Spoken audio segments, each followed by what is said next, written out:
Hey YouTube, Dawson Rider here with my next episode review. This is a review for Zyuohger. I believe it's 28 and 29. It might be 29 and 30.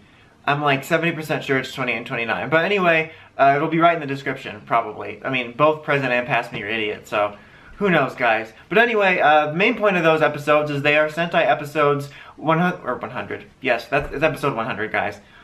It's episode 1999 and 2000, and also, obviously, this year we are experiencing the 40th anniversary, so in honor of that, they brought back the 35th Sentai, Gokaiger, which is pretty popular. I think you might have heard of it. They're kind of a cult following. It's like, you know, not many people have heard of it. It's like Kick Puncher, you know, but yeah, so they brought those guys back for a team-up little event, which also actually happens to tie into the plot. So without any further ado, let's go ahead and get into it. And I'll start off by saying I actually really like these episodes. I don't want to say that like it's really surprising, because Zyuohger's just kind of been dull for me. I haven't really have a hatred for it or like any real that much animosity like I do towards Dino Charge. It's just kind of been dull after a while. So it was nice to look forward to episodes because I knew something would be happening, and then actually enjoying those episodes. So, as I said in my previous video, I like to start off with things I liked, and there was very little I really didn't like in this episode, so that section at the end will be pretty short. So, yeah, I really do like the Gokaigers. They've definitely become, that's a word. If there's one thing I'm fantastic at, is my talk. But, anyway, they're very popular, and they've become a bit overblown these last few years. It's just kind of, you get tired of hearing about them, especially with Super Megaforce, but I still really love the cast. Gokaiger is probably one of my favorite Sentai series still, and I think it had a really good cast. I find Guy kind of annoying a lot of the times, but I mean, the core five I thought was a good cast, so I was excited to see them again. And that was probably my favorite part of the episode, was just seeing them personally. I'm not a huge fan of the Gokai changes. Not like I don't like them or anything. I thought that was a very cool part of the show, but I wasn't like, oh my god, they turn into the same suit as always. And like, you could literally just look up a picture of that suit and it looks the same as it normally does. I was excited to see the characters and seeing them interact with the others. And Marvelous got basically the most of it, and I thought his interactions with the cast was good. He was only in the first episode. I mean, he wasn't only in the first episode, but he was the only one in both episodes as like the physical actor. The other actors for the other four and Guy were only in 2000, so we didn't get to see quite as many little interactions as I would have liked to, because like I said, that's my favorite part, is seeing the interplay between the casts. But it was still really nice to see them and see them play off the cast in more than just a fighting capacity. But speaking of a fighting capacity, that's another thing I really enjoyed about the crossover was even not so much the Gokai changes, it's just I love that each of the Gokaigers has a distinct fighting style. In particular, Dawn. One of my favorite things about Gokaiger was Dawn's fighting style. He would just do the craziest things. His movements, to his like sporadic shooting, to using whatever prop. I think in this one he used like a little cart and like wheeled around. I always remember one where he put like grass blades in his belt. It's little touches like that is what I like seeing, because there was a lot of character to it. So I really enjoyed seeing that. And like I said, as for the Gokai changes, it's not like I hate them, and honestly the ones I'm interested in seeing are the gender bending ones, because you don't get to see those suits, and they didn't do any in the actual episodes. They did some in the ending, I believe. I saw pictures of it because I don't watch the endings, but I think we got like, it's basically probably a Photoshop, but male Shiro Ninja, female Kyoryu Black, and I think that's it. I feel like I'm forgetting one, but maybe not. But regardless, that's what I was kind of hoping to see, because those are always the coolest. So yeah, I was a little disappointed we didn't get to see those in terms of the Gokai changes, since part of the bit of their return was getting the Gokai changes for filling the gap of since they've been gone.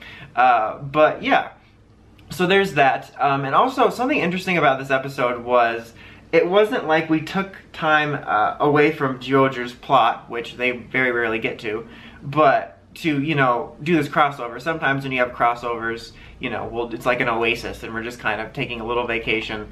But this one actually was tied to Zyuohger's plot, which was interesting. It's funny because I have mixed feelings on that, just because Sentai's universe and Toku's in general, like Sentai and Kamen Riders, I'm just going to lump that in for a second, is weird. Because, especially with Sentai, they always used to be separate. there always used to be their own universes, and then we had this sort of pocket universe to the side where they all existed at once, which was used for the Versus movies and then Gokaiger, which I was cool with. I liked that, so that you have creative freedom in each series to do whatever you want, but then you have this universe where they all exist and the main plot points are still the same. But now it's become this weird amalgam where Sentai and Rider are all part of the same universe, but also they're not, and it's like only when it's convenient.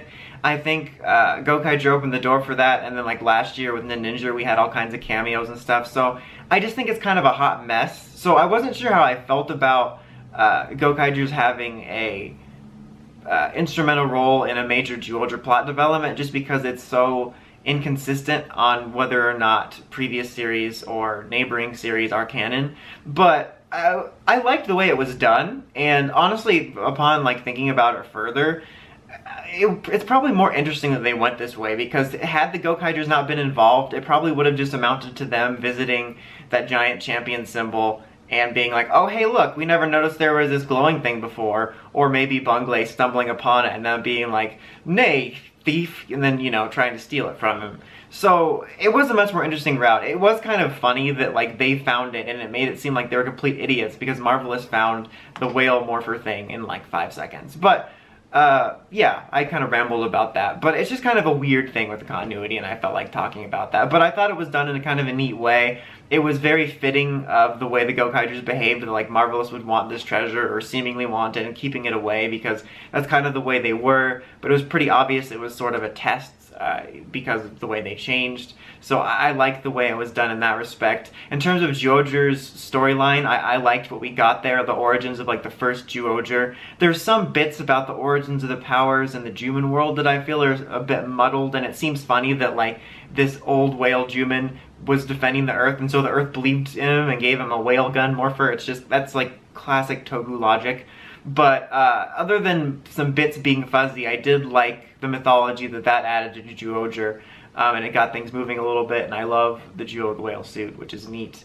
Now I want to talk about real quick, the main, I think the heart of what the Gokaigers being here did, which I think was really cool, which is, Gokaiger in the series, it was about them becoming worthy of being the 35th Super Sentai. At least that's what I felt it was, because they started off as kind of these pirates, they didn't really care, and they were mentored over the course of the series and sort of learned about the Sentai and sort of took up that mantle and that legacy. And I thought it was really neat to turn that around in this episode, with them now being in the position that their previous mentors were in as a veteran, and they're sort of mentoring the Zyuohgers, and sort of giving them a seal of approval, in a manner of speaking. And I thought that was just a really a nice touch, like a nice reversal of it, and it really showed how far the Gokaigers had come, and it was a really nice way to sort of expand on their story and having them coming at the perspective of meeting a new team instead of meeting a veteran team. And it was just all very cool. I really liked it. I thought it thematically tied to Gokaiger. It almost felt like these were the Zyuohger tribute episodes in a lot of respects. And there was a moment where Marvelous said, like, you know, we can take this whale thing and lure Bunglei away. And, like, I get that they were going for, like, if they say, no, we're gonna take the danger, that means they're worthy, which I get that, and the Zyuohgers said that. They're like, you know, I am the danger. No, they said, you know, we'll take this threat of Bunglei coming after the whale morpher. I'm probably pissing off Sentai fans by saying morpher, it's just so much easier. But, you know, they you know, accepted the responsibility and the danger, and they're like, we're the protectors of Earth, Toku nonsense, and stuff like that. Which I get what they were going for, and it was a nice sentiment, but it's kind of funny because, like, it actually probably would have been a smarter plan to lure Bunglei away from the way and take the morpher to space, and then have like the Gokaigers deal with them. Or if the Zyuohgers want to take responsibility, take a Zyuohger with them and take him out. It's just kind of funny because in terms of him, he's there for that. The Death Galians are there as a threat to Earth, whereas Bunglei is there because of the whale symbol. So by keeping it on Earth, you're endangering it. So, like, I get the sentiment they were going for, but honestly, it would have made more logical sense and would have been better probably for the planet to take him off of it and take him out and then bring back the whale symbol. It's just, it's kind of funny. It's one of those Toku things. You know how it is. Anyway, What else do I want to touch on? The ending fights were nice. I honestly, I either didn't need the mecha battle because I would have rather devoted that time to either some more cool ground fights or some more interaction between the characters. Or I would have rather them had them do a mecha battle with the Zyuohger's mech and Gokaiger's mech. It seemed weird to not do it. Instead, they were just in the cockpit, which had a few funny moments, but it was honestly just a few seconds of, you know, body language, and then they did like a really on-the-nose 40th anniversary attack. But I don't know why they didn't do it, and when I was watching the episode, I was thinking, oh, it's probably because they don't have the footage for it. Because I was thinking like PR, because Power Rangers can't do certain things you think of in your head because they don't film half of their own show. But I was like, this is different. They could have filmed it. I'm not sure why they didn't budget, I guess. I mean, they had the sky ship. Oh, I mean, I probably pissed people off saying that. The Gokai Galleon there at the end. So I don't know. I just thought if you were going to do that, it would have been cooler to have everybody together in that sense. And it just didn't make any sense. Since you're not Power Rangers, you guys film your own show. So, I don't know. I just thought that was kind of weird. It was kind of unnecessary. And like I said, one of the main things I like is the interaction. So I would have loved to have seen that for sure. But I think that basically is about it. The only things I really didn't like I said, was the end of the mecha battle. Oh, the only other nitpick I had was the returning villains they fought. I liked that they used Bunglay's power for it, but I wasn't sure, and they said they used Marvelous's memories, but I'm not sure how many of those villains Marvelous actually would have had memory of.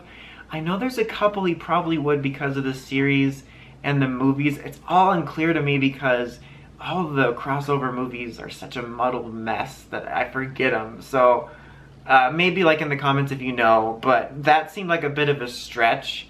I feel like they could have just gone back and used ones we knew they faced. I don't know, it was just a small nitpick, it just seemed weird. Because it was like, oh cool, the explanation of Bungley using his memories makes sense, but then I don't remember how he would have known like a Kyoryuger villain and a Tokyuger villain. So I don't know, I just kind of, that bothered me just a smidge. But other than that, I thought these were very enjoyable episodes. I was really pleased with them. I really liked seeing the Gokaigers again, liked seeing them interact, just like seeing them in general. I liked that it furthered Zyuohger's plot. It was just two really enjoyable episodes with very little not to like. My only complaints were those two minor things and just maybe wanting to see more. It seemed like this might be an episode, or episodes, that would have like a director's cut, which I would love to see. If Japan believed in hour-long episodes, this probably would have just aired as an hour, and I would love to see like I said, a director's cut, because it just seemed like there was probably stuff cut, and that's really my only main complaint, is I would have liked to see a little bit more, but they were overall enjoyable. One other side note, which I forgot to mention, is one of my favorite parts of the episode was the use of Gokaiger's score.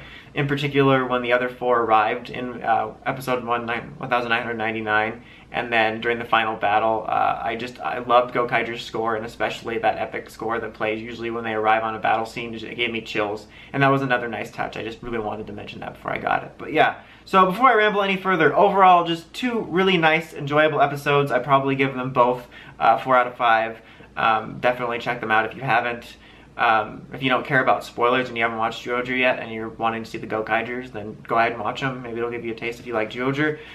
Here's to hoping that when we return to just regularly scheduled Zyuohger, that it gets a little bit more interesting. Like I said, it's not a hatred. I'm just really hoping things move along a little bit more and we get some more plot.